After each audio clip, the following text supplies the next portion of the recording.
Bom, saúdo a igreja com a graça e a paz do Senhor e Salvador Jesus. Amém? Bom, quero agradecer muito pelo carinho de todos aqueles que de alguma forma se envolveram com essa programação, seja direto ou indiretamente. Agradeço de todo o meu coração, especialmente pela paciência de todos vocês que participaram, alguns talvez que não puderam participar todos os dias, mas dedicaram esse tempo especial em cada noite para estudarmos a palavra do Senhor. Deus seja louvado, e eu orei e permanecerei orando para que os efeitos dessa programação não se encerrem hoje, mas que eles se estendam até que o nosso Senhor Jesus Cristo venha.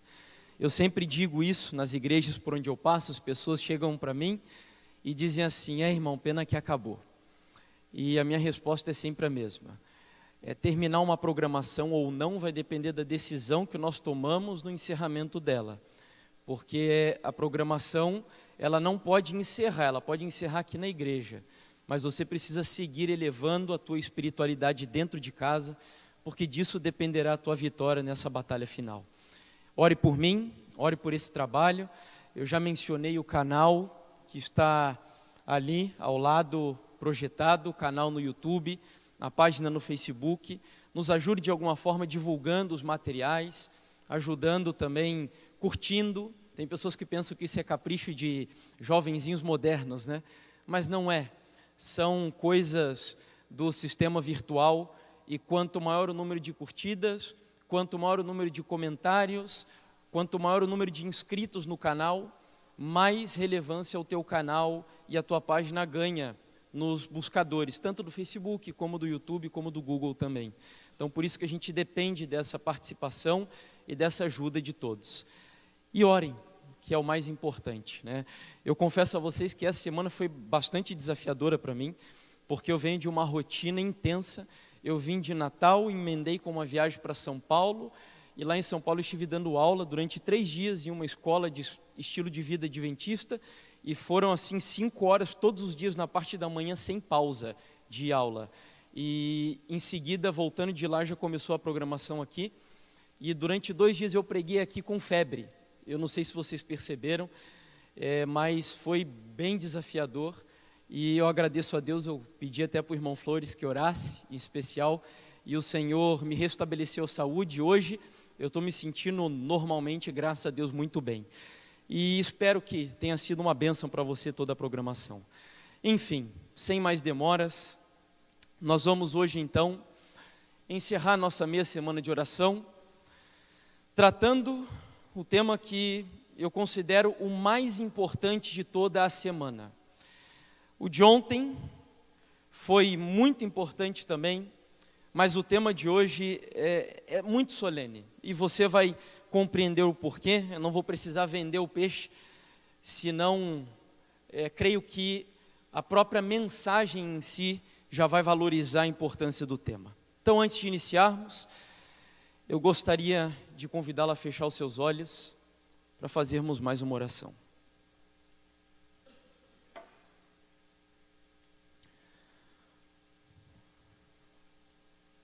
Bondoso Deus e eterno Pai Todo-Poderoso, que habitas e reinas nas alturas dos céus,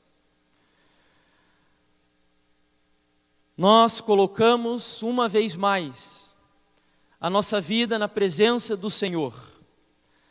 Colocamos o nosso coração nas mãos do médico dos médicos, que cura não apenas as nossas necessidades físicas, mas que é capaz de restaurar as necessidades mais profundas da nossa alma, da nossa vida espiritual.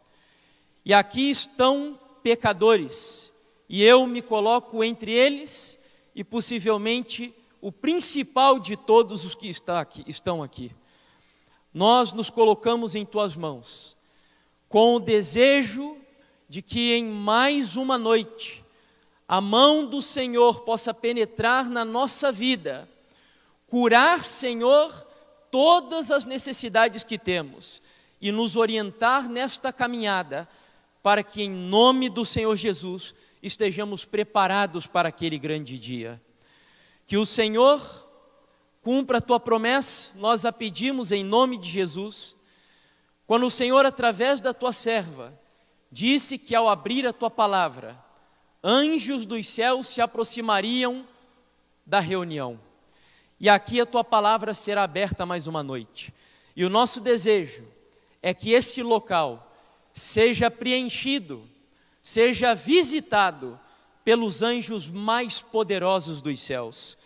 Eu peço ao Senhor que aqueles mensageiros de Apocalipse 14, que são simbolizados hoje pelo teu povo com uma mensagem especial, mas que esses anjos literais possam voar sobre este templo nesta noite, trazendo-nos o poder das 3 últimas mensagens que o Senhor enviou para esse mundo no tempo que nós vivemos. Enche esse templo do teu Espírito Santo e impede, Senhor, com que o inimigo atue de alguma forma neste local. Não deixe com que ele nos distraia, não deixe que o cansaço nos provoque o sono, não deixe que absolutamente nada impeça o cumprimento do propósito que o Senhor tem para esta última reunião. Que o Senhor seja glorificado, exaltado e honrado nesta noite com o estudo da tua palavra. E para isso eu peço o perdão pelos meus pecados, em nome do Senhor Jesus. Amém, Senhor.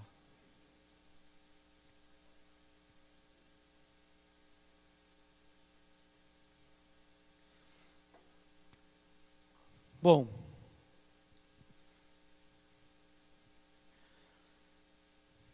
creio eu que um dos episódios mais dramáticos das Sagradas Escrituras é a batalha espiritual que ocorreu na vida de Pôncio Pilatos, quando ele tinha a responsabilidade de absolver ou crucificar a Jesus Cristo, o Filho de Deus.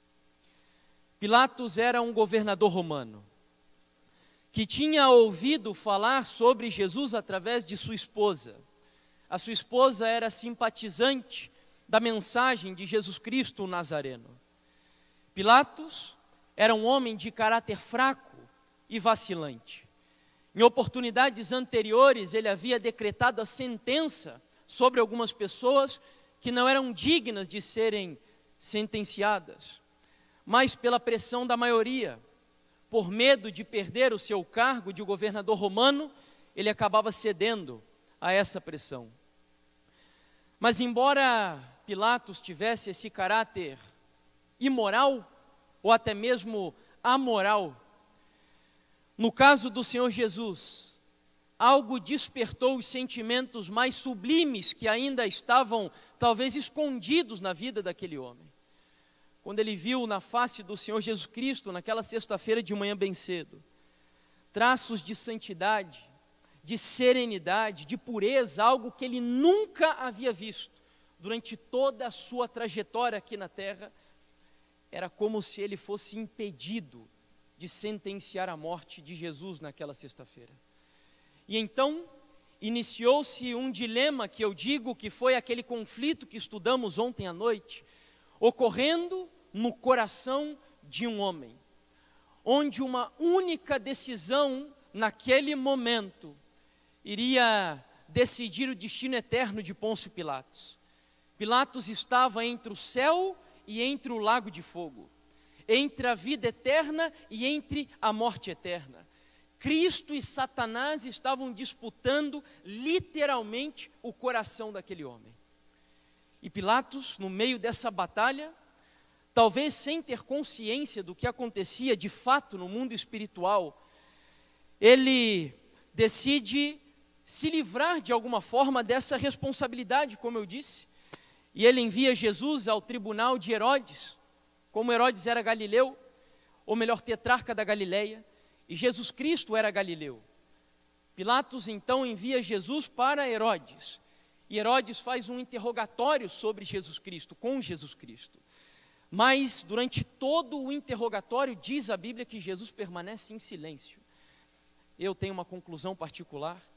do motivo pelo qual Jesus age tão diferentemente com Pilatos e com Herodes. Porque com Pilatos, Jesus, ele interagiu, ele respondeu, ele apelou ao coração de Pilatos. Mas com Herodes ele permaneceu em silêncio. E a única conclusão que eu tiro é que para Herodes, a porta da graça já havia sido fechada. Ele havia decapitado um homem que ele sabia que não era digno da morte. Sabia que João Batista era um filho de Deus, um servo de Deus. E violentando a sua própria consciência, ele cometeu o que a Bíblia chama de blasfêmia contra o Espírito Santo. Já não adiantava mais a voz, nem mesmo de Deus, através de Jesus Cristo, apelar ao coração daquele homem. Então, finalmente, demonstrando que o conflito era com Pilatos, Jesus volta ao tribunal de Pilatos. E a luta tem um novo capítulo. Pilatos, novamente, não tendo coragem de absolver a Jesus Cristo, oferece à turba que a opção de que Jesus seja agora açoitado. E Ellen White diz no livro Desejado de Todas as Nações, que para alguns estudiosos, inclusive não adventistas, dizem que é a melhor biografia já escrita da pessoa do Senhor Jesus. Diz ela que o objetivo de Pilatos era sensibilizar o coração daquela multidão. Mas depois de tantos açoites que Jesus recebeu, e os açoites romanos não eram apenas chicotes, nas extremidades haviam como que dentes de animais, que quando entravam em contato com o corpo dos seres humanos, eles vinham dilacerando. E eu fico tentando imaginar a cena do Senhor Jesus jorrando sangue pela sua face, o seu corpo completamente rasgado, e Pilatos apresenta Jesus nu perante a multidão, ensanguentado, e nem isso foi capaz de sensibilizar aquela multidão de pessoas que estavam literalmente endemoniados. Eles começaram a gritar: crucificam, crucificam. E Pilatos agora, nessa cena de desespero, vendo que ele precisaria tomar uma decisão, vendo que a coisa era com ele, e ele consciente de que Jesus era alguém sobrenatural e que ele não deveria se meter na causa desse homem, ele recorre a uma última alternativa. E a alternativa foi oferecer a possibilidade de escolher entre Jesus e Barrabás. Eu não sei se você sabia, mas o primeiro nome de Barrabás é Jesus também. É Jesus Cristo e Jesus Barrabás. Eram como se dois tipos de Jesuses, um verdadeiro Messias e um falso Messias, fossem naquele momento apresentados para a multidão, e você sabe qual foi o resultado final dessa história. Só para você ter uma ideia, Barrabás significa inclusive o filho do pai. Era como se Barrabás fosse de fato um anticristo, uma espécie de falso Messias, e as pessoas acabaram escolhendo Barrabás.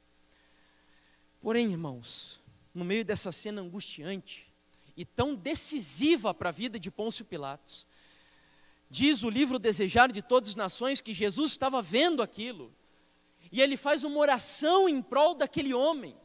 Aquele homem que, assim como Herodes, estava a ponto de cometer o pecado também contra o Espírito Santo e violentar a sua própria consciência. Jesus faz uma oração, e o céu responde à oração de Jesus, agindo de uma forma totalmente sobrenatural, onde Deus faria um último apelo, um último convite de misericórdia.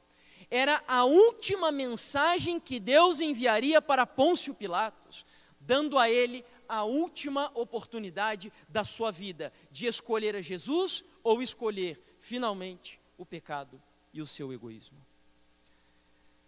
Essa situação aconteceu quando a sua esposa permanecia dormindo, e ela, num sonho enviado por Deus, viu tudo aquilo que estava acontecendo com o seu marido. Ela viu Jesus sendo enviado ao tribunal de Herodes, viu Jesus voltando para as mãos de Pôncio Pilatos, viu Jesus sendo açoitado, viu Barrabás sendo escolhido pela multidão, e viu ainda o seu marido praticando aquele ato tão famoso que ficaria imortalizado como um provérbio popular até os dias de hoje: eu lavo as minhas mãos. Ela viu tudo. e finalmente viu Jesus voltando nas nuvens dos céus em poder e grande glória, e o seu marido estando entre os ímpios, aqueles que pedirão aos montes e aos rochedos que caiam sobre eles, porque não suportarão a ira do Cordeiro. Nesse momento, a Bíblia registra que essa mulher, ela acorda desesperada, e no capítulo 27 do livro de Mateus, no versículo 19, Mateus capítulo 27, verso 19, o texto diz o seguinte: e estando ele, Pilatos, no tribunal, sua mulher mandou dizer-lhe: não te envolvas na causa, ou melhor, não te envolvas com esse justo, porque hoje, em sonho, muito sofri por seu respeito. Essa foi a última mensagem de misericórdia que o céu enviou para Pôncio Pilatos.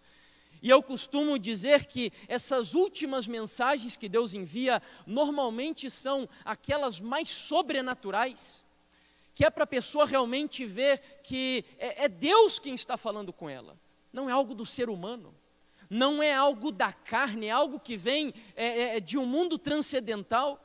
E foi assim que aconteceu aqui no caso de Pôncio Pilatos. Era a última mensagem que o céu estava enviando para esse homem. E a mensagem para ele era curta, objetiva e direta. Não precisava ensiná-lo sobre a maneira de se vestir, sobre a guarda do sábado, sobre o que ele deveria se alimentar. Não, a mensagem para ele ali era direta e urgente. Não se meta na causa desse justo, porque ele é o Filho de Deus. Pôncio Pilatos não aceitou a mensagem, infelizmente, e aquilo que ele mais temia acabou acontecendo. Ele perdeu o seu cargo de governador romano, e a vida desse homem, sabe como terminou? Ele se suicidou, tirou a sua própria vida. Eu comecei a mensagem de hoje com essa história, para nós entendermos que isso que ocorreu aqui com Pôncio Pilatos não é algo casual, não é algo pontual. Isso está intrínseco ao caráter de Deus, faz parte da sua própria metodologia, pedagogia, didática, a sua forma de agir com os seres humanos. Sempre quando os seres humanos estão a ponto de encher, digamos, a taça da misericórdia de Deus, quando as pessoas estão entre o limite da sua última decisão, entre o céu e o lago de fogo, Deus sempre envia uma última mensagem de misericórdia. Sempre antes de enviar os seus juízos, seja sobre uma pessoa, uma nação, ou mesmo sobre o mundo, Deus nunca chega a esse ponto sem antes enviar uma mensagem. Essa é uma forma de Deus agir. Essas mensagens especiais de Deus, na Bíblia, elas são chamadas também de uma forma diferente.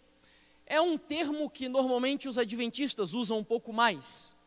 E algumas pessoas acham que isso é invenção dos adventistas do sétimo dia. Mas não, está na Bíblia. E essa forma está no livro de 2 Pedro, capítulo 1, verso 12. Veja como Pedro chama essas mensagens especiais. Por isso, não deixarei de exortar-vos sempre acerca destas coisas, ainda que bem as saibais e estejais confirmados na verdade presente. Ele chama essas mensagens especiais de verdade presente. E a verdade presente, por mais que pareça redundante aqui a resposta que eu peço que vocês me deem, mas ela é importante. A verdade presente é a mensagem mais importante para qual época? Para hoje, para o tempo que nós estamos vivendo. Portanto, por que eu faço esse questionamento? Para nós entendermos que a verdade presente e aquilo que a Bíblia chama, por exemplo, de evangelho eterno, são duas coisas diferentes. Nós conhecemos bem, talvez, o evangelho eterno, mas o evangelho eterno é importante em qual época? Em todas as épocas. O evangelho eterno ele foi importante no passado, é importante no presente e será importante por toda a eternidade, porque o evangelho eterno, com o próprio nome, o próprio termo pressupõe, ele não tem princípio e nunca terá fim. É uma história eterna, como o próprio nome ele já diz, que eu acabei de dizer. Mas a verdade presente é algo que faz parte do conteúdo do Evangelho, mas que Deus destaca de maneira especial para cada época. Existe uma verdade especial para cada momento da história do planeta Terra. Isso não é algo da cabeça de Pedro, mas o próprio Senhor Jesus, abra sua Bíblia em Mateus capítulo 24, ele não usa o termo verdade presente, mas ele, da mesma forma, vai também mostrar que existem mensagens especiais para cada época. Mateus capítulo 24, nós vamos ler os versos 45 e 46. Mateus 24, versos 45 e 46 diz assim: quem é, pois, o servo fiel e prudente, a quem o Senhor confiou os seus conservos, para dar-lhe o sustento, ao quê? Ao seu tempo. E aí ele termina ainda com a bem-aventurança. Bem-aventurado aquele servo a quem o seu Senhor, quando vier, achar fazendo assim. Então o Senhor Jesus, ele endossa esse conceito do apóstolo Pedro, de que existem verdades especiais para cada época. No caso do Senhor Jesus, ele disse que nós, se somos servos fiéis e prudentes, precisamos dar o sustento que o povo precisa para cada época.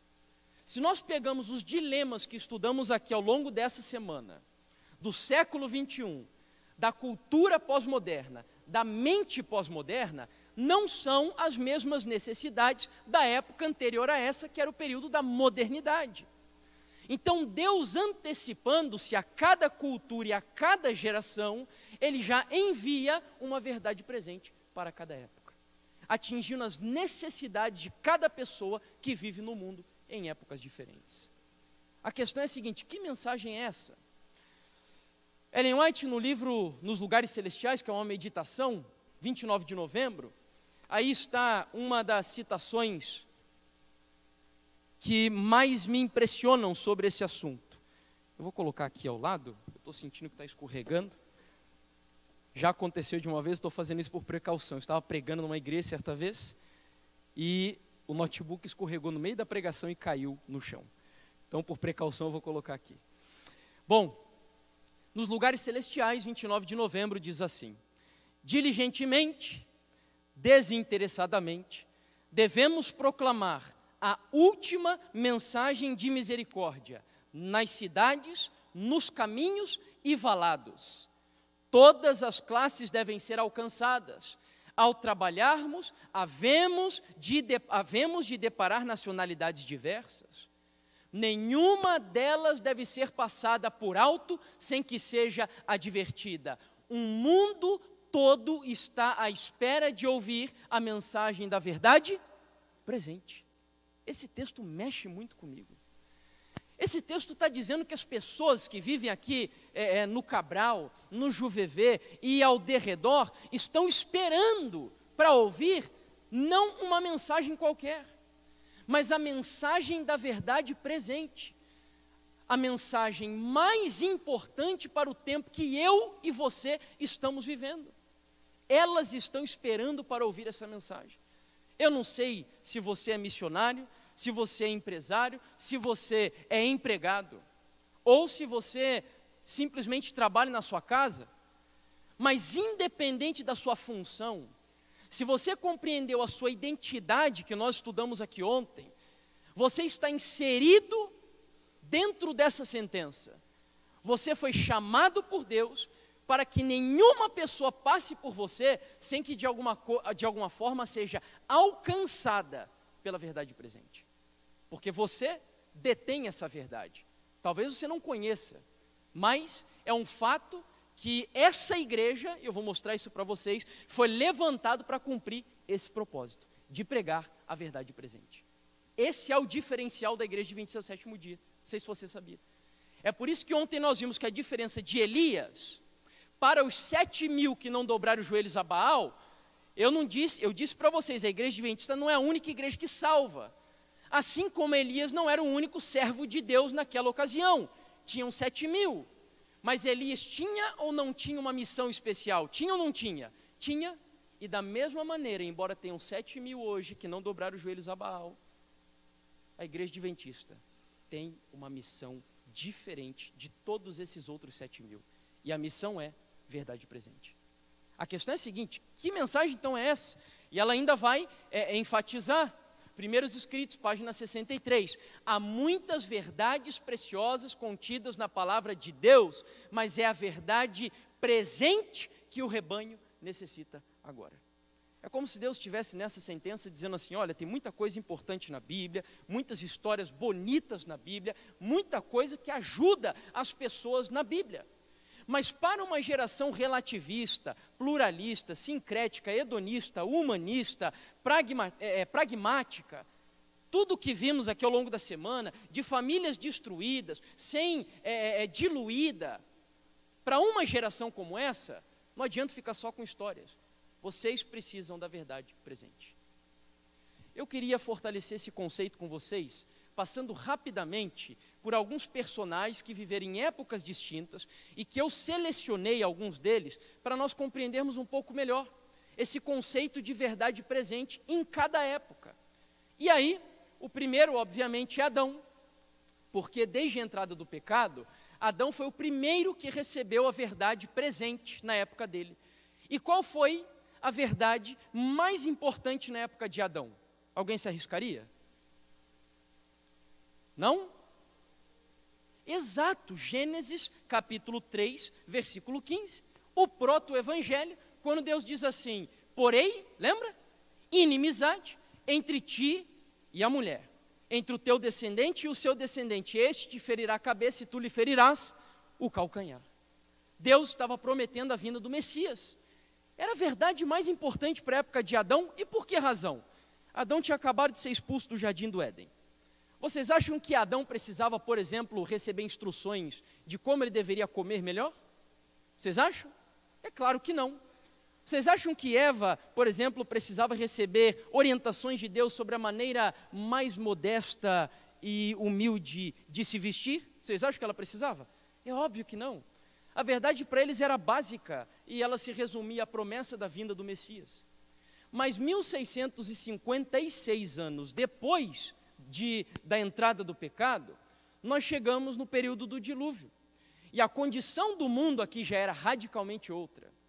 O mundo, segundo Deus, em Gênesis 6, versículo, acho que é o 11, se eu não me engano, Deus diz assim, que a maldade do homem, ela, estou tentando lembrar do texto aqui, é que todo o desígnio do coração do homem era de contínuo somente o mal. Esse era o estado do homem no mundo do dilúvio, antediluviano. E então as necessidades aqui eram diferentes. Portanto, a mensagem mais importante na época de Noé, a verdade presente para o tempo dele, qual foi? Você se lembra? Que Noé ficou pregando 120 anos. Qual foi? O dilúvio. Que o mundo seria destruído pelas águas do dilúvio. E ai de Noé se ele não pregasse essa mensagem. E detalhe, Noé não só pregava, mas ele vivia a mensagem do dilúvio. E qual era a prova que Noé cria no que ele pregava? Qual era a prova? Enquanto ele pregava, o que ele estava construindo? Uma arca. E eu esqueci de dizer algo para você. Quando Pedro, lá atrás, deixa eu voltar aqui um pouquinho, disse assim, que nós precisamos estar confirmados na verdade presente. Para estarmos confirmados, são 3 passos que precisam ser dados. Primeiro, eu preciso conhecer a verdade presente. Segundo, eu preciso viver a verdade presente. Terceiro, eu preciso ensinar a verdade presente. Aí eu estou confirmado. Era o que Noé fazia. Noé conheceu a verdade mais importante para o tempo dele, viveu essa mensagem construindo uma arca e pregou essa mensagem durante 120 anos. Voltando então lá para o nosso gráfico, passou o período de Noé, chegamos na época de Abraão agora. E Abraão já tinha uma verdade completamente peculiar para o tempo dele. Qual foi a mensagem que Deus repetiu várias vezes para Abraão? Que era a mensagem mais importante para a época de Abraão. Qual foi? Exatamente, ouvi alguém dizer aí, que através dele, Deus faria uma grande nação. Deus repetiu isso em alguns momentos. Quando Abraão já se acreditava estar muito velho, e pensando que Deus não poderia mais cumprir a sua promessa, Deus o chamou para fora da tenda, mostrou as estrelas do céu e voltou a repetir a mesma promessa. Mas um período já depois, de mais ou menos 430 anos depois de Abraão, chegamos na época de Moisés e o povo de Deus já era um grande povo. Calcula-se que eram mais ou menos 2 milhões de pessoas, 600 mil homens, sem contar mulheres e crianças, já eram um grande povo. Mas o que faltava agora para esse grande povo na época de Moisés? Eles eram um grande povo, mas não tinham um local. E a verdade presente na época de Moisés agora era: eu libertarei vocês do Egito e os levarei para a terra que mana leite e mel. Esses dois personagens que estão aqui, Jeremias e Esdras, são aqueles que eu mais gosto de exemplificar e que ilustram talvez mais claramente o conceito de verdade presente. Porque na época de Jeremias, a verdade presente que ele pregou durante todo o seu ministério era a seguinte: não resista ao rei da Babilônia, vá para a Babilônia, se entregue para a Babilônia. Nabucodonosor é o meu servo, eu usarei com a vara da minha ira para repreender vocês. 70 anos depois, chegamos na época de Esdras. A mensagem era radicalmente o oposto da época de Jeremias. Enquanto Jeremias dizia, vá para a Babilônia, Esdras dizia, sai de Babilônia, volte para Jerusalém. Não era isso? Essa era a mensagem. Então perceba como a verdade presente, ela é peculiar. É uma mensagem que Deus envia para cada época da história. João Batista era a mensagem da primeira vinda de Cristo. Lutero, qual foi a verdade mais importante que Martinho Lutero pregou durante o seu ministério aqui na terra? Qual foi? Justificação pela fé. E acaso o mundo medieval precisava de uma mensagem de justificação pela fé? É óbvio que precisava. Havia uma igreja que dominava o mundo da Idade Média ali, principalmente na Europa Ocidental, e eles ensinavam que as pessoas, para se salvarem, precisavam praticar obras. Deviam viajar para Roma, deviam tocar na pena do anjo Gabriel, no leite do seio de Maria, nos pedaços que eles diziam da cruz de Jesus Cristo, que estavam espalhados por toda a Europa. Lutero era tão sarcástico com isso, que certa vez ele chegou a dizer que haviam tantos pedaços da cruz de Cristo espalhados pela Europa, como eu mencionei, que se fossem reunir todos, dava para construir até a Arca de Noé, com a quantidade de pedaços que tinha. Ainda tinham 3 crânios de João Batista. Eram absurdos que as pessoas acreditavam e que viajavam, peregrinavam, porque criam que quando tocavam nessas relíquias, elas recebiam perdão, elas eram aceitas de forma mais plena perante a presença de Deus, e as pessoas viviam nesse mundo de ignorância, nesse mundo de trevas espirituais, onde as Bíblias que existiam, os poucos exemplares, existiam apenas no latim, um idioma obsoleto. Então, no meio desse mundo de trevas, se levanta um homem dizendo assim, olha, não precisa de obras, não precisa de peregrinação, não precisa de dinheiro, para que você seja perdoado, para que você seja salvo, para que você seja justificado, apenas aceite o que Jesus fez por você na cruz do Calvário. E as pessoas ficaram impressionadas com essa mensagem. O mundo precisava, era verdade presente, mas aí chegamos em 1844, como mencionamos ontem à noite, na época de Guilherme Miller. E qual foi a verdade mais importante que Miller pregou na sua época? Qual foi? A segunda vinda de Cristo. Tem pessoas que pensam que a segunda vinda de Cristo é a verdade presente hoje.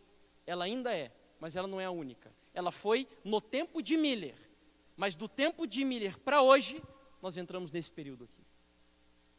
É o período que eu e você estamos vivendo.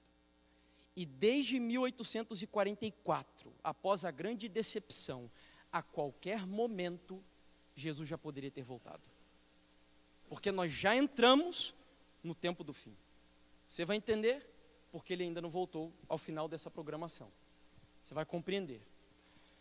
Mas nós estamos inseridos nesse ato de tempo. Estamos inseridos aqui.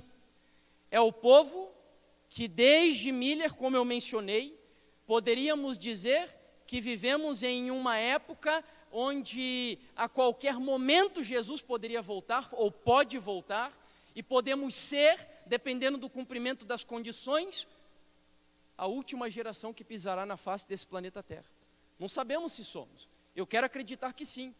E tenho dedicado a minha vida em prol desse ministério, porque creio de todo o meu coração que Jesus ainda volta na minha geração. Se não fosse assim, eu não estaria dedicado a isso. Ia buscar fazer qualquer outra coisa. Mas creio nisso. E precisamos trabalhar por isso. Porque depois de 44, depois do tempo do fim, não existem outras gerações, senão o cumprimento do milênio e, finalmente, da nova terra.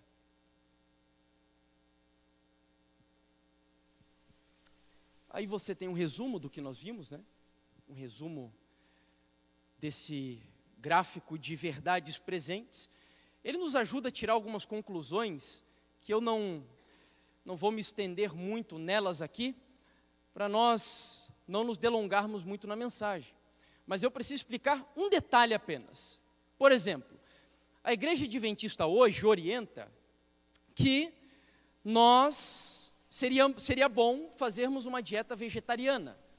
Aí tem pessoas que questionam o seguinte: mas Abraão comeu carne, e ele está aqui bem no princípio desse gráfico, e comeu de fato. Mas essa sequência de gerações e verdade presente nos ajuda a compreender que aquilo que foi revelado para Abraão não é a mesma coisa que Deus está revelando e pedindo para nós hoje. A carne, por exemplo, no tempo de Abraão, você acha que ela era tão saudável quanto nos dias de hoje? Ou melhor, o contrário. Você acha que a carne nos dias de hoje, ela é tão saudável quanto lá no tempo de Abraão? Você concorda? É claro que não. Aqui no Brasil até papelão acharam na carne esses dias atrás, não é verdade? Com a operação carne fraca, até papelão. Então, avançamos no tempo, mais luz vai sendo derramada sobre a igreja, e a verdade presente vai se adaptando para cada época. E especialmente para a nossa época, que vivemos no tempo do fim, Deus quer te preparar para morar no céu, porque você pode ser uma geração que seja arrebatado para o céu sem nem mesmo experimentar a própria morte. Pode ser. Como eu disse, tudo isso é condicional, nós não sabemos quando Jesus voltará. Agora, a pergunta ainda paira: qual é a verdade presente, então, para o nosso tempo? Esse é o nosso interesse aqui nessa noite. Qual é a mensagem mais importante para a nossa época? Essa é a questão central. Para entendermos isso, nós vamos precisar passar por Daniel capítulo 7, rapidamente. Aqueles que já conhecem isso, me ajudem, a fim de cumprirmos esse trecho de maneira breve. Daniel tem uma visão de 4 animais. Nós sabemos que cada um desses animais representam 4 reinos. O primeiro deles é um leão, que representa qual império? Vamos lá, me ajudem. O segundo é um urso, que representa a Pérsia. O terceiro é um leopardo, que representa a Grécia. E o último animal, um animal terrível, que representa o Império Romano. Ok? A visão segue: da cabeça do próprio Império Romano surgem 10 chifres, que representa Roma na sua fase dividida, e finalmente, dos 10 chifres caem 3, sobe um chifre pequeno, que representa o mesmo Império Romano na sua fase papal. Isso não é o que eu gostaria que você mais se importasse aqui hoje, embora tudo isso seja importante. Para quem ainda não estudou sobre esse assunto, no final eu tenho a proposta aí para vocês. Mas o que eu gostaria que você prestasse atenção era a cronologia que está ali embaixo. O capítulo 7 de Daniel é um capítulo cronológico. É a história sendo contada sem interrupção. Veio Babilônia, caiu Babilônia, levantou Medopérsia. Caiu Medopérsia, levantou Grécia. Um cai, outro levanta. Não tem interrupção. É sucessivo. Então você tem lá 605 até 538. Aí cai Babilônia, Medopérsia levanta em 538, fica até 331 e assim sucessivamente. Até que chegamos ao ano de 1798, que é quando o Império Romano Papal recebe uma ferida. E Daniel 7 só vai até esse momento. Outra informação que eu preciso dar para você é a seguinte: Babilônia, versículo 3 do capítulo 7 de Daniel. Pérsia, versículo 4. Grécia, verso 5. Roma, verso 6. Roma dividida, verso 7. Roma papal, verso 8. E esse grande ponto de interrogação aqui, logicamente, é o versículo 9. Por que eu estou mostrando os versículos? Que é para você entender que os versículos estão em cronologia E o que nós vamos ler agora, nesse azul ali, o ponto de interrogação, que está no versículo 9, logicamente aconteceu em algum momento posterior a essa data aqui, de 1798. É isso que eu preciso que você entenda. Nós estamos buscando qual é a verdade presente. E lá atrás, lembra disso daqui, ó. Lembra qual foi a última data anterior ao nosso tempo? Deus enviou uma mensagem, foi 1844. Então, o que nos interessa agora é descobrir, e depois de 1844 então, qual é a verdade presente? Vamos lá, ponto de interrogação, versículo 9, de Daniel 7. Eu continuei olhando até que foram postos uns tronos, e um ancião de dia se assentou, e sua veste era branca como a neve, e o cabelo da sua cabeça como a pura lã, e seu trono era de chamas de fogo, e as suas rodas de fogo ardente. Versículo 10. Um rio de fogo manava e saía de diante dele, milhares de milhares o serviam e milhões de milhões assistiam diante dele. Assentou-se o juízo e abriram-se os livros. E vamos encerrar com verso 13 e 14. Eu estava olhando nas minhas visões da noite, eis que vinha nas nuvens do céu um como filho do homem. E dirigiu-se ao ancião de dias e o fizeram chegar até ele. E foi-lhe dado o domínio e a honra e o reino, para que todos os povos, nações e línguas o servissem. O seu domínio é um domínio eterno que não passará, e o seu reino tal que não será destruído. Então, em resumo, tá? A visão que Daniel tem é que em algum momento, depois de 1798, no céu foi armada uma cena de julgamento, de juízo. Ele viu Jesus, inclusive, subindo numa nuvem. Eu costumo dizer que a nuvem é o carro do céu, que Daniel chama de filho do homem. Aí o filho do homem sobe na nuvem, que é Jesus, e ele é conduzido até a presença do Pai. Isso responde a algumas colocações de pessoas que dizem o seguinte: pensam que quando Jesus subiu para o céu, ele ficou sentado à destra de Deus até os dias de hoje. Não, não foi assim. Se ele tivesse permanecido à destra de Deus até os dias de hoje, Daniel 7 não diria, depois de 1798, que o Senhor Jesus subiu numa nuvem e foi levado para a presença de Deus. Significa que Deus estava em algum local e Jesus não estava ali em algum momento. E nós já vamos esclarecer isso. Mas nós temos uma cena de julgamento. Tronos foram montados, livros foram abertos, o ancião de dia se assentou, mas o juízo só começou quando o Filho do Homem entrou na cena de julgamento. E por que razão? Sabe por quê? Porque João 5 diz que o Pai a ninguém julga, mas ao Filho ele deu toda a autoridade de julgar. Então, para o julgamento começar, o Filho teria que entrar na presença do Pai. Tá, mas o que isso tudo tem a ver com a verdade presente? Calma lá. Abra agora, qual é o livro da Bíblia que ele sempre complementa o livro de Daniel? Qual é? Apocalipse. Então, Daniel para, Apocalipse segue. Então, vamos para Apocalipse capítulo 11. E vamos tratar de entender um pouco melhor essa cena aqui, onde ela ocorreu. Apocalipse 11.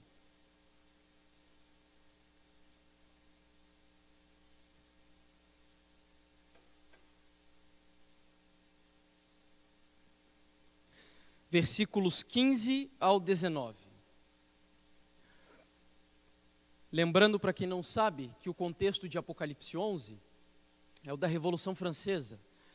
Ou seja, esse capítulo está inserido justamente na época de 1789 até 93, 98, foi quando Napoleão deu a ferida mortal na Igreja Romana. Então, o Apocalipse 11 está no contexto exatamente onde Daniel parou a sua visão. Versículo 15. E o sétimo anjo tocou a sua trombeta e houve no céu grandes vozes que diziam: os reinos do mundo vieram a ser de nosso Senhor e do seu Cristo, e ele reinará para todo sempre. Volte aqui para Daniel. Lembra desse trecho aqui? Aqui também está dizendo que Jesus entrou na presença de Deus para conquistar o reino, e um reino que não seria destruído. Vamos para o versículo 16 de Apocalipse 11. Nós vamos ver que palavras-chave conectam um texto com o outro. E os 24 anciãos que estavam assentados em seus o quê? Tronos diante de Deus, prostraram-se sobre seus rostos e adoraram a Deus. Tinha trono também aqui em Daniel 7? Tinha ou não tinha? Está lá, ó. Só que Apocalipse vai mais além, ele diz a quantidade de tronos que havia. Daniel não diz a quantidade, Apocalipse sim. Verso 17, para que esses tronos estavam ali? Dizendo, graças te damos, Senhor Deus Todo-Poderoso, que és e que eras e que has de vir, que tomaste o teu grande poder e reinaste. Verso 18, iraram-se as nações e veio a tua ira e o tempo dos mortos para que sejam o quê? Julgados. Tinha julgamento aqui em Daniel 7 também, sim ou não? Sim, e tem pessoas que dizem que isso é loucura dos adventistas, dizer que já começou um julgamento. O julgamento já começou. E segundo esse texto, esse julgamento iniciou através de que grupo de pessoas, inclusive? Os mortos. Em algum momento começará o juízo dos vivos, não sabemos quando. A data não está revelada na palavra do Senhor. Mas aqui em Daniel, em Apocalipse 11, nós vamos encontrar o segredo que nós precisamos. Onde tudo isso aconteceu? Está no versículo 19. Verso 19. E abriu-se no céu o templo de Deus, e a arca da sua aliança foi vista no seu templo, e houve relâmpagos, e vozes, e trovões, e terremotos, e grande saraivada. Pergunto, onde toda essa cena de julgamento, de tronos, de livros, onde tudo isso aconteceu? Em que lugar? No santuário, não é? Alguns disseram o Santíssimo. Como nós sabemos que foi dentro do Santíssimo que aconteceu isso tudo? Porque lá em Apocalipse 11, quando diz que o templo foi aberto, um móvel foi visto do templo. Que móvel foi esse? A Arca da Aliança. E nós sabemos então que a arca está dentro do lugar santíssimo. Tudo isso que nós vimos em Daniel 7 e Apocalipse 11 sucedeu dentro do lugar santíssimo. Talvez não seja nenhuma novidade para alguns aqui isso tudo. Mas agora eu quero que você preste muita atenção. Porque agora eu vou compartilhar um texto que vai explicar tudo o que nós vimos na Bíblia, com alguns detalhes mais ricos e de maneira mais fácil para a nossa compreensão. Muita atenção no texto aqui. O texto está no livro de Primeiros Escritos, a mensagem do terceiro anjo. Lembrando que nós estamos em busca da verdade presente. Encerrando-se o ministério de Jesus no lugar santo, e passando ele para o lugar santíssimo, e ficando em pé diante da arca, a qual contém a lei de Deus, enviou um poderoso anjo com uma terceira mensagem ao mundo. Um pergaminho foi posto na mão do anjo, e descendo ele à terra com poder e majestade, proclamou uma terrível advertência com a mais terrível ameaça que já foi feita ao homem. Esta mensagem estava destinada a pôr os filhos de Deus de sobreaviso, mostrando-lhes a hora de tentação e angústia que diante deles estava. Disse o anjo: serão trazidos em cerrado combate com a besta e sua imagem. Sua única esperança de vida eterna consiste em permanecer firmes. E o texto conclui dizendo: posto que sua vida esteja em jogo, deverão reter com firmeza a verdade. O terceiro anjo encerra assim sua mensagem. Aqui está a perseverança dos santos, os que guardam os mandamentos de Deus e a fé em Jesus. E agora está o trecho mais importante que eu gostaria de destacar. Ao dizer ele estas palavras, aponta para o santuário celeste, a mente de todos os que abraçam esta mensagem. Qual mensagem? Qual mensagem?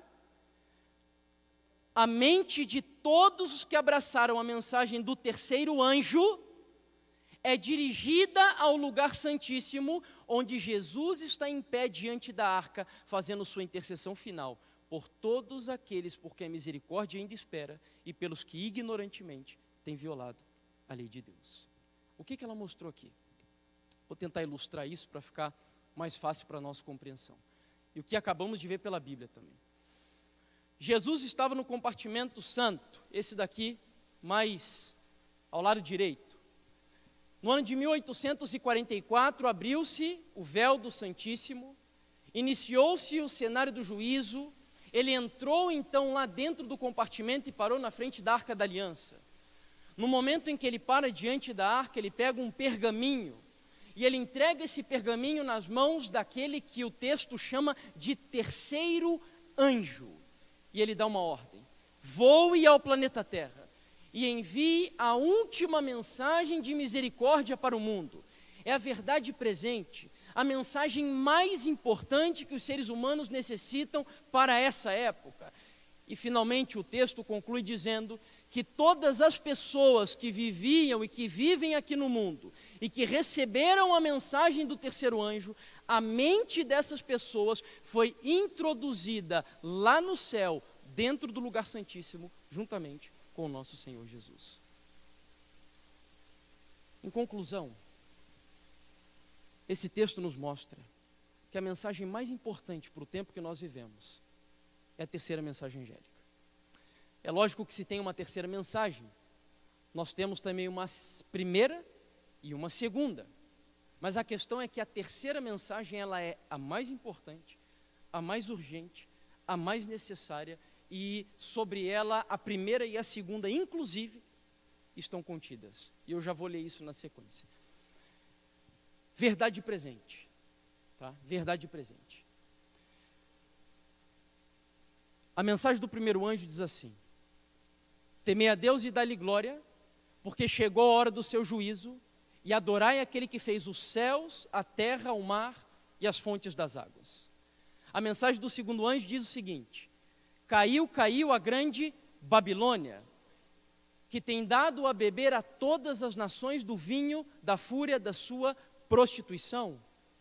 E a última e terceira mensagem diz o seguinte: se alguém adorar a besta e a sua imagem, e receber a sua marca na fronte ou sobre a mão, também esse beberá do vinho da ira de Deus, preparado sem mistura no cálice da sua ira, e será atormentado com fogo e enxofre diante dos santos anjos e na presença do Cordeiro. E a fumaça do seu tormento sobe pelo século dos séculos, e não tem descanso algum, nem de dia e nem de noite, os adoradores da besta e quem quer que receba a sua marca na fronte ou sobre a mão. Mas aí a mensagem mostra que tem um povo remanescente, um povo fiel, um povo que vai aprender, pregar, viver e pregar essa mensagem. E as características desse povo é a seguinte: Apocalipse 14, versículo 12, diz assim: aqui está a perseverança dos santos, os que guardam os mandamentos de Deus e a fé em Jesus. Essas mensagens que eu acabei de citar estão em Apocalipse 14, verso 6 até o 12. Mas a verdade mais importante, como eu mencionei, é a terceira mensagem angélica. E sabe que hoje, entendendo que Jesus está lá no Santíssimo, no último compartimento do santuário celestial, se ele está no último compartimento, isso significa que quando ele sair de lá, para onde que ele vai? Ele só vai para um lugar: voltar aqui para a terra, para buscar a sua igreja. E sabe quem vai com ele lá para o céu? Aqueles cuja mente está lá dentro do lugar santíssimo juntamente com ele. E aí eu te pergunto, qual é a única maneira da tua mente hoje penetrar as abóbodas celestiais e entrar dentro do lugar santíssimo com Jesus? Qual é a única maneira? Eu não diria, mas ela é a ponte que Jesus criou entre o Santíssimo e o planeta Terra. Qual é? O que Jesus enviou direto do lugar santíssimo para aqui, para o planeta Terra? O Espírito Santo é o agente que cria esse elo, mas esse elo ele precisa ser criado através de uma mensagem. E qual foi a mensagem que Jesus enviou somente quando ele entrou no lugar santíssimo? Qual foi? A terceira mensagem angélica. Portanto, qual é a conclusão que eu chego? É impossível, por mais que eu diga, por mais que eu professe, é impossível que eu esteja dentro do lugar santíssimo pela fé com Jesus, se eu não conheço, não vivo e não ensino a mensagem do terceiro anjo. É impossível, porque ela é o elo, ela é a ponte que conecta a igreja aqui na terra com Jesus lá de dentro do lugar santíssimo. Irmãos, no livro Mensagens Escolhidas, volume 2, capítulo 12, Ellen White vai dizer assim: a primeira e a segunda mensagens foram dadas em 1843 e 1844. E encontramos-nos agora sob a proclamação da terceira. Mas todas as três devem ainda ser proclamadas. Pela pena e pela palavra devemos fazer soar a proclamação, mostrando-lhes a ordem e a aplicação das profecias que nos trazem até a mensagem do terceiro anjo. E olha esse texto aqui, que é um dos mais impressionantes, onde ela fala sobre a terceira mensagem angélica. Está no livro Conselhos sobre Saúde, página 554. A terceira mensagem angélica é a mensagem do Evangelho para quando? Para os últimos dias. E agora preste muita atenção no que ela vai dizer. E em caso algum deve ela ser obscurecida por outros interesses e dar a ideia de uma ponderação desnecessária. Em nossas instituições, quando qualquer coisa é colocada acima da mensagem do terceiro anjo, o Evangelho não é aí o grande poder que lidera. Sabe o que ela está dizendo? Que tudo aquilo que um adventista faz e cria deveria existir para um único propósito. Que propósito é esse? Pregar, ensinar e viver a mensagem do terceiro anjo. Porque essa é a razão do nosso existir. É isso que o mundo precisa ouvir nessa época. E aí eu vou encerrar a nossa programação apenas mostrando essa imagem para que você grave muito ela e comece a se dedicar para entender esse conteúdo que você vê aí. Porque essa imagem, ela é a mensagem do terceiro anjo sintetizada. Tem pessoas que pensam que a mensagem do terceiro anjo é só pregar sobre besta, chifre, e desgraça, e destruição, e Armagedon, e fim do mundo. Não. Isso é parte da mensagem do terceiro anjo. Tem outras pessoas que, por exemplo, acreditam que a mensagem do terceiro anjo se resume em falar só sobre saúde. Aí faz programação de saúde, prega sobre saúde, e só fala sobre saúde, resume todo o sermão à mensagem de saúde. Mas essa imagem mostra que a mensagem de saúde, ela só é o quê? Ela é o quê? O braço direito. É importante o braço direito? É claro que é importante. Nem aqueles que, de alguma forma, fazem do braço o corpo, e tampouco aqueles que querem arrancar o braço fora e lançar, sei lá para onde, nenhum nem outro está correto. Nenhum nem outro. O braço direito é importante. Mas essa mensagem também tem as pernas, está ali, ó. Os textos que eu uso para referência, para mostrar que a mensagem do terceiro anjo é esse compêndio, estão ali na extremidade inferior direita. A mensagem da ciência da verdadeira educação. Essa mensagem tem um coração que pulsa também, que é a mensagem de justificação pela fé. Sabe, queridos, que cada elemento da mensagem que você vê ali do terceiro anjo, ela está relacionada com a arca. Lembra que o texto diz que quando Jesus entrou no Santíssimo, ele parou na frente da arca, não foi? Ele parou na frente da arca. Dentro da arca, haviam 3 elementos: a vara de Arão, o maná e as tábuas da lei. Cada um desses elementos representam uma dessas mensagens que Deus entregou de presente para a igreja adventista do sétimo dia. No ano de 1863, por exemplo, Deus deu um maná para essa igreja. Um maná. Assim como Deus deu uma dieta especial para o seu povo quando eles estavam indo para Canaã, Deus deu uma dieta também para a igreja adventista do sétimo dia, para nos preparar para ir para Canaã celestial. Era um maná que Deus estava dando para essa igreja. Quando o povo começou a viver essa mensagem, no ano de 1872, Deus deu a vara de Arão para essa igreja. A vara na Bíblia era usada para quê na maioria das vezes?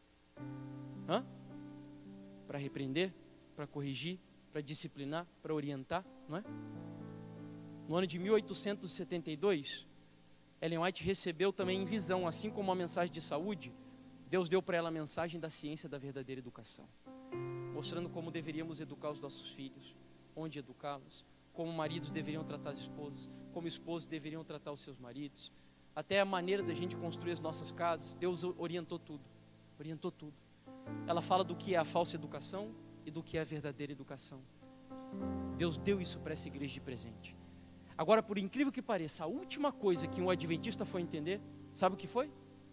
A lei de Deus. A última coisa que os adventistas entenderam. Os adventistas eram extremamente legalistas.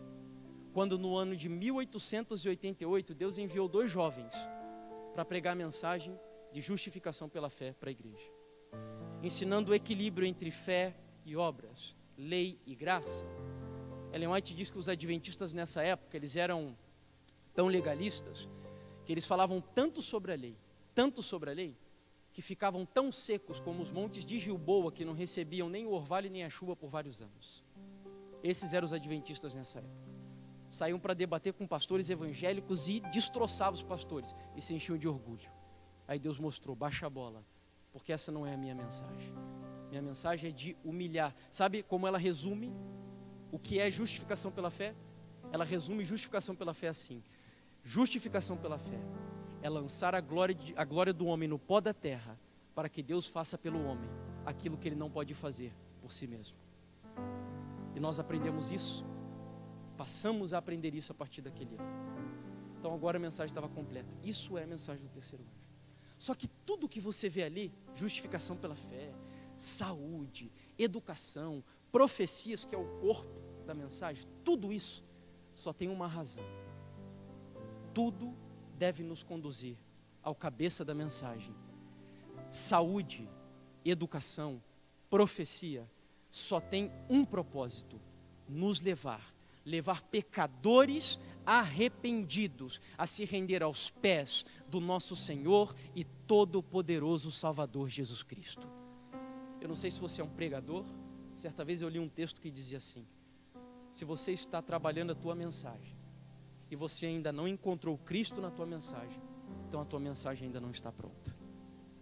Porque o motivo da verdade presente, a razão da igreja adventista existir, apesar de existirem tantas coisas importantes para o tempo que nós vivemos, tudo isso são apenas estratégias que Deus utiliza para quebrantar o coração de pecadores e levá-los arrependidos aos pés do nosso Salvador Jesus. Agora finalmente eu termino com esse último texto. Vejam quão importante é a mensagem do terceiro anjo. E a falta de compreensão dessa mensagem, sabe o que tem levado, antes de eu ler o que está aí? Sabe qual tem sido o resultado da falta de compreensão da mensagem do terceiro anjo? 2 extremos na igreja adventista. Um extremo de liberais, que não estão nem aí para essa igreja e para essa mensagem, só usam o rótulo de adventista do sétimo dia, mas não tem nem ideia do que é ser um adventista. E o extremo de liberais é o extremo de saduceus. O outro extremo é o extremo dos fariseus dessa igreja, os fanáticos dessa igreja, que não entendem essa mensagem, e aí pensam que estão vivendo e começam a acusar o restante da igreja, porque isso, porque tem que ir para o campo, porque aquilo, porque não sei o quê, e começa a bater em todo mundo da igreja. Isso é farisaísmo. A falta de compreensão daquele corpo que você viu lá atrás, que nos dá o equilíbrio que nós temos que ter, gera os extremos. E tanto fariseus e saduceus ficarão no meio do caminho. Portanto, se você é um saduceu liberal ou é um fariseu fanático, abandona isso. Jesus está te chamando para viver a mensagem de maneira equilibrada, sadia, porque é isso que o mundo precisa. Isso é tão sério que olha o que ela diz aqui.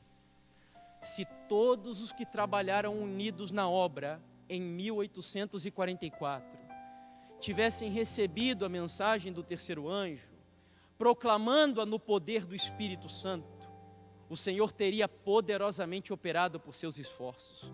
Caudais de luz ter-se-iam derramados sobre o mundo. Haveria anos que os habitantes da terra teriam sido avisados. A obra final estaria consumada e Cristo teria vindo para a redenção do seu povo. Qual é a conclusão que esse texto me leva? Por que Jesus ainda não veio? Porque falta nós, como um povo, aprendermos, vivermos e pregarmos que mensagem? A mensagem do terceiro anjo. A mensagem do terceiro anjo. Meus irmãos, eu vim aqui esse final de semana para encerrar essa programação e dizer para você o seguinte, baseado nesse texto que nós acabamos de ler.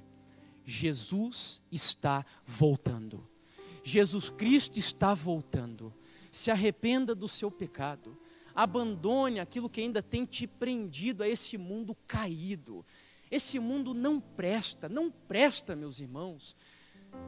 Você acha que vale a pena perder 20, 30, ou aqueles que vivem muito, 80, 90 anos nesse mundo, abrir mão de uma vida eterna, ao lado do nosso Deus Todo-Poderoso e maravilhoso, para gastar esse tempo temporal aqui nesse nosso mundo caído?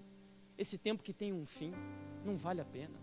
Jesus está voltando e Ele veio para nos mostrar. Ele me trouxe aqui para ser um atalaia nessa igreja essa semana e dizer para você isso, que Ele está voltando e Ele quer que você se prepare para esse momento. Ele quer que você se una a essa igreja no cumprimento dessa missão. Meus irmãos, o tempo que nós estamos vivendo é muito solene, muito solene. E Deus precisa de você para que a missão dessa igreja ela seja concluída, sabe? Eu tenho pedido a Deus algo. Senhor, se o Senhor não me permitir estar vivo até que Cristo venha, me dê pelo menos um presente. Me permita estar vivo para ver o cumprimento da seguinte profecia: servos de Deus, com semblantes iluminados e resplandecendo de santa consagração, irão de um lugar até o outro e operarão curas, milagres e maravilhas, e milhões de pessoas se converterão em um único dia.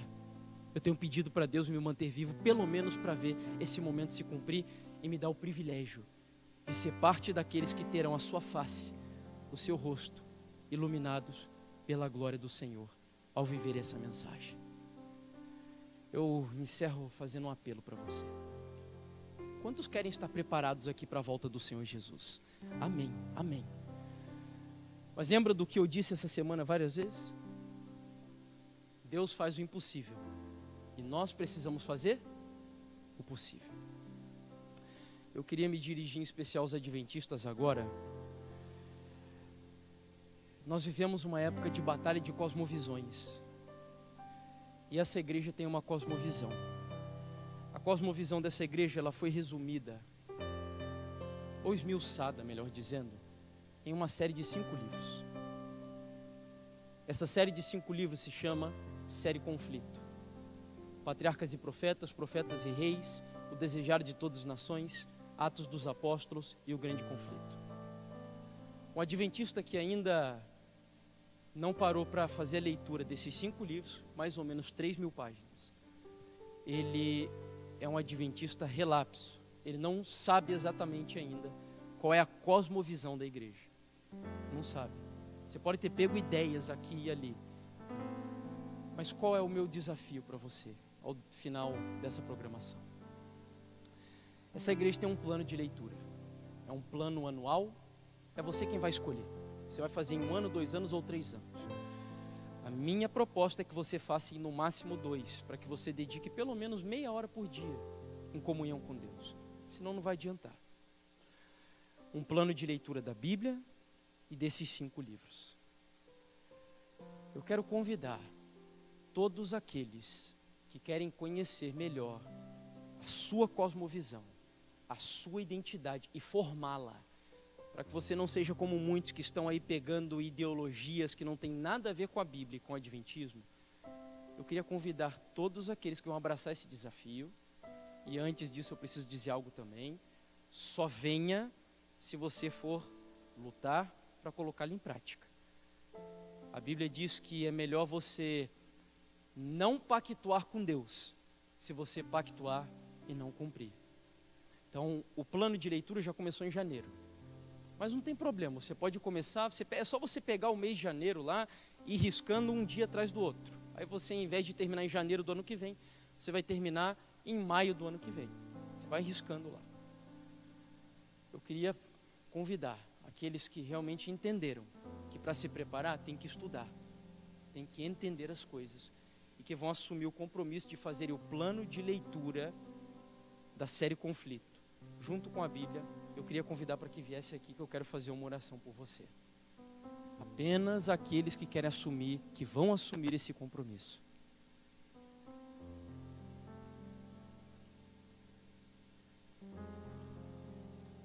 Um detalhe que eu esqueci de dizer: Esses 5 livros, o conteúdo deles é a mensagem do terceiro anjo, tá?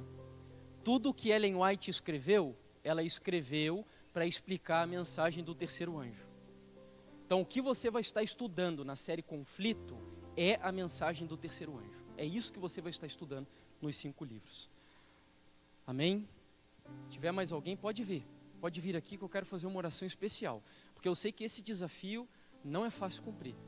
Principalmente nesse nosso mundo de tantas correrias, tantas obrigações. Mas a gente precisa levar isso a sério, meus irmãos. E se tem alguém que ainda está aí assentado e está pensando que vai ser difícil e o inimigo está te prendendo aí na cadeira, vamos lá, aceite o desafio, venha até aqui à frente se você é um adventista do 7º dia e não conhece ainda a cosmovisão dessa igreja.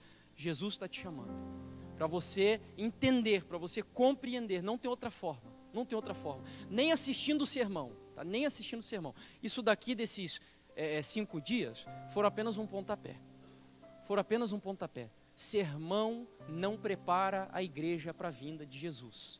O que prepara a igreja para a vinda de Jesus é aquilo que você vai viver sozinho, lá dentro do teu quarto, quando você está em comunhão com Deus. E, obviamente, testemunhando para o mundo lá fora. O sermão é só aquela corda que a gente dá. É só para isso que serve. Amém? Se nós temos alguém que não é adventista e está nos visitando, a proposta é a seguinte. Nós tivemos aqui, estudando algumas coisas que talvez você nem tenha entendido tudo. Para você não vai entrar outro livro.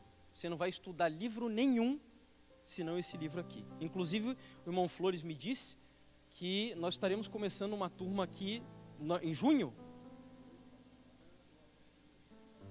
Dia 8 de maio agora já. Já começa a série do Apocalipse aqui no JuVV, às terças-feiras, né, irmão Flores?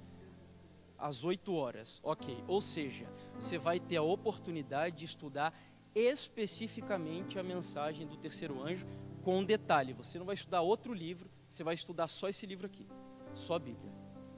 Então, para as visitas, eu sei que às vezes a gente fica um pouquinho mais acanhado de vir aqui para frente, mas para quem é visita eu vou pedir o seguinte, levante a mão onde você está, porque eu também quero orar por você, se você aceita, se você entendeu a importância dessa mensagem e você quer estudar através da Bíblia para conhecer a mensagem do terceiro anjo, levante a sua mão. Nós temos alguém aqui que gostaria, amém, Deus seja louvado, glória a Deus, irmã, Deus seja louvado, glória a Deus. Eu vou fazer o seguinte, tem mais alguém que esteja nos visitando e que quer dedicar esse tempo para estudar a Bíblia? Ninguém mais? Para vocês que levantaram as mãos, eu posso pedir a gentileza de vocês no final, então, dar o nome de vocês para mim, porque eu quero orar por vocês. Pode ser? Pode ser? Eu vou orar especialmente por vocês. Vocês vão dar o nome para mim, eu vou orar e, em nome do Senhor Jesus, vocês vão compreender também pela palavra a importância dessa mensagem, que tem mudado a minha vida e creio que a vida de muitos aqui. Tá bom? Deus seja louvado pela decisão de vocês. Os outros que ainda não se levantaram, pode se colocar de pé. E nós vamos fazer então juntos uma oração final. Lembrando que todos os dias dessa semana nós tivemos a nossa oração dos 10 segundos. E 10 segundos para você colocar esse tempo que você vai dedicar para o teu Deus, para estudar esse conteúdo. Feche seus olhos, 10 segundos, e eu termino com uma oração.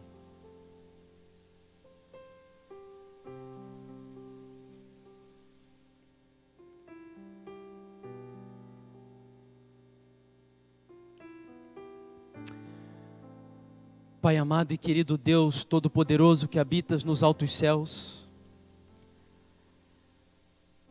quão solene, Senhor, é o tempo que nós vivemos. É como se nós, de alguma forma, pudéssemos sentir que o nosso Senhor e Salvador Jesus está voltando, Pai. O desejo mais profundo do nosso coração é que Ele volte depressa. Mas ainda tem pessoas que precisam conhecer essa mensagem. Essa semana mesmo nós estivemos orando aqui por parentes que não a conhecem. Eu tenho pessoas que amo meus pais, meu irmão. E creio que cada um de nós temos pessoas que ainda não foram alcançadas por essa mensagem, Pai. E o Senhor, por misericórdia infinita, ainda não veio também, porque o mundo precisa ter a oportunidade de conhecer a verdade mais importante para a época que nós vivemos. O Senhor nos convidou nesta noite, para como Elias nesta época, aceitarmos o grande desafio de nesse Carmelo espiritual, onde altares a Baal estão sendo levantados todos os dias, onde tradições humanas, fábulas e dogmas que foram criados nas trevas, estão sendo multiplicados pelo mundo. O Senhor nos chamou, para que ainda que sejamos a maioria, defendamos e restauremos o altar e o culto ao verdadeiro Deus em nome do Senhor Jesus. O desafio é tremendo, Senhor. Mas eu quero pedir que a Tua graça se estenda sobre as nossas vidas nessa noite. O Senhor recebeu pessoas aqui que atenderam ao Teu apelo, ao Teu convite. São pessoas que compreenderam que não há forma de se preparar para ir para o céu, se não gastarem tempo estudando a Tua palavra, se não gastarem tempo estudando os materiais inspirados que o Senhor nos deixou, se não dedicarem tempo lendo e meditando também naqueles materiais os quais o Senhor iluminou pessoas, pastores, para escreverem, Pai, tudo será vão. Programações podem acontecer, cultos podem vir, mas se nós não vivermos tudo isso dentro do nosso lar e na nossa vida particular, Pai, nada adiantará. E aqui estão pessoas que decidiram, para a Tua glória, estudarem e compreenderem melhor qual é a cosmovisão do Teu povo nessa época, a fim de ensinarmos ao mundo que nós precisamos ter a nossa mente dentro do lugar santíssimo com o nosso Senhor e Salvador Jesus. Nos prepara, Pai.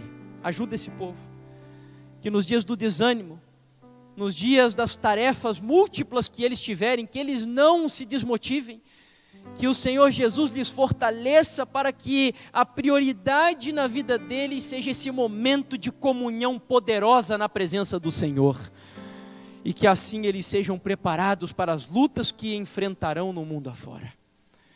Eu oro especialmente por aquelas duas irmãs que tiveram a coragem de levantar as mãos também para estudar a Tua palavra, Pai.